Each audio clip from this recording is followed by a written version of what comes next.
Hi, everybody. My name is Chris Waldeck. I'm 30 years old, and I'm autistic. I didn't find out I was autistic until I turned 28. That's how I know I'm on the lower end of the spectrum. You know what age most kids find out they're autistic? 2. I didn't find out until I turned 28.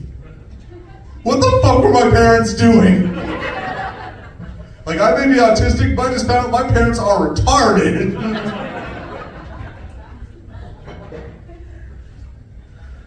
But yeah, I grew up in Florida before I moved over here to Vegas. And I quickly realized there's a lot of similarities and a lot of differences between living in Florida and living in Vegas. For example, when you move around and talk a little funny in Florida, you're the talk of town, the good old boy.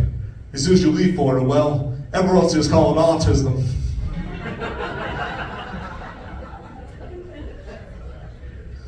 Some similarities: drinking, driving in Florida and drinking, driving in Vegas are both just called driving. And when your food gets stolen in Florida and when your food gets stolen in Vegas, in both places, it's just called DoorDash.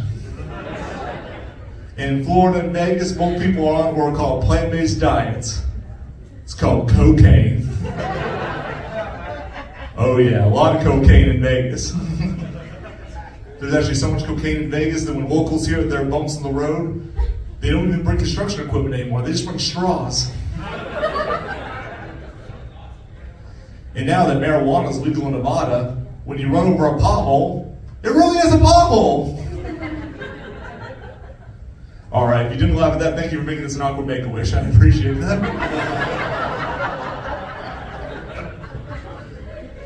There are definitely some big differences, though, between growing up in Florida and growing up in Vegas. For example, it's maybe hard to tell, but I'm a huge nerd.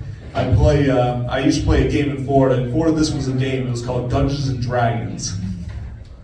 Now, when I play Dungeons and Dragons in Vegas, now it's a swingers club. Much smaller dragons, though. Another big difference between growing up in Florida and growing up in Vegas are the dating apps. Growing up in Florida, the dating apps I used to use were Tinder and Bumble. Coming to Vegas, now the dating apps I use are Cash App and Venmo.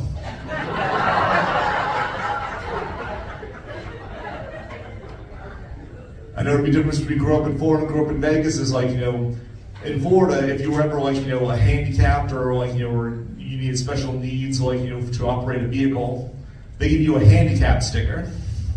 In Vegas, they just give you a California license plate.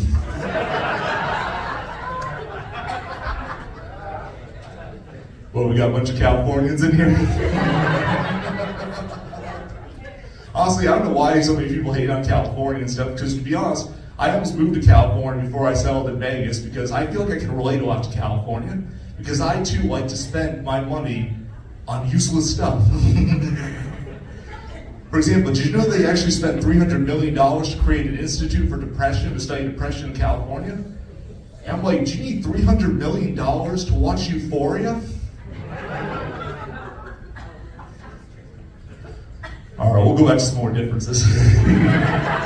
All right, but another big difference between growing up in Florida and growing up in Vegas is hands down the strip clubs.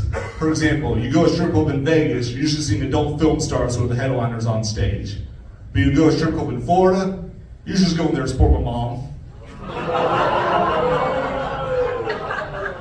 I'm just messing with you. I'm gonna go to a strip club and support my mama. She's not hot enough. I know you guys are just listening to my set right now, you're thinking in your head, man, this is the most awkward timeshare presentation we've ever been to. And some of you are listening to my set looking at me on stage, I thought the subway guy was in jail. Well, I promise you I'm not the subway guy. There is an advantage to look at this creepy, though. There is an advantage to look at this creepy. It makes me the perfect Uber driver. So when you see a guy like me give you a ride, you know you're going to your final destination. All right, well, guys, thank you so much for coming out. Ladies and gentlemen, if you enjoyed my set, if you survived my set, thank you so much. If you love my set, I appreciate that. If you didn't like my set, well, guys, I promise you this is the most autistic portion of this show.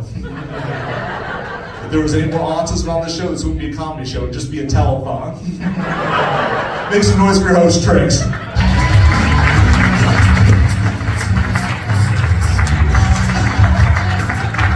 Make some noise one more time, Chris Waldeck, everybody.